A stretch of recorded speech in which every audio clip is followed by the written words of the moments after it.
Well, the number one thing that everybody can do is vote day of. We showed that with Kerry Lake in Arizona.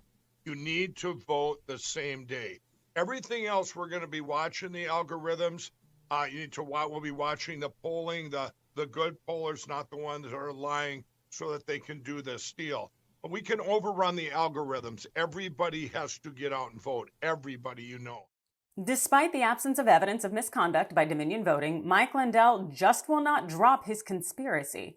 But the U.S. Supreme Court happily dropped his appeal. Welcome into TYT's Overruled. I'm your legal analyst, Adrienne Lawrence. On Monday, the U.S. Supreme Court rejected Mike Lindell's appeal in the 2020 election-related lawsuit. The Pillow CEO ran to the High Court in hopes of fending off the $1.3 billion defamation claim filed by voting machine company Dominion Voting Systems.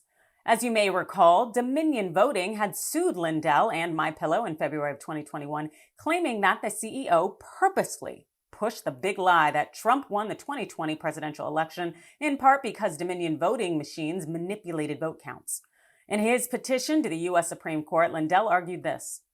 Lindell asserts today, as he did throughout the relevant period, that his statements regarding Dominion, its voting machines, and the integrity of the tabulation were and continue to be valid, accurate, and true.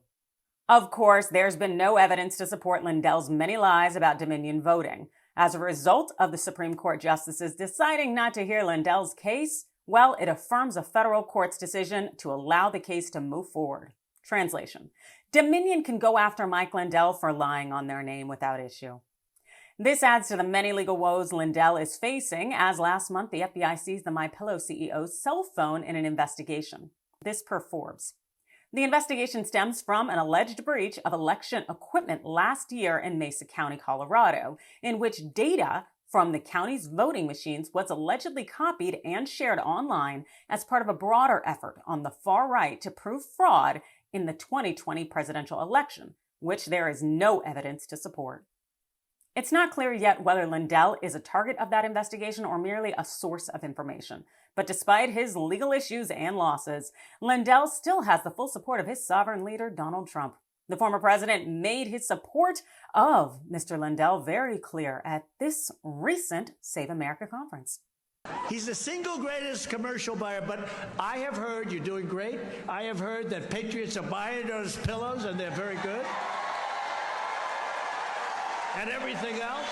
But we want to thank you. This guy's been fighting this fight. And the FBI raided Mike. Can you believe it? They raided Mike. They took his phone. And Mike looked at him like they're crazy. Never happened like this. Anyway, thank you, Mike. I appreciate it very much. Everybody here appreciates it. Thank you, Mike. With that support, how could Mike be anything other than hopeful? The president's favorite lackey still remains in high spirits, taking time to bring us all together. We're all people, one nation under God. And I will tell you that we are in the greatest revival ever in history for Jesus. That's a fact. Mike, the great unifier Lindell, they call him. Yeah, you let me know your thoughts in the comments below. Hit that like and follow button. And thanks for watching.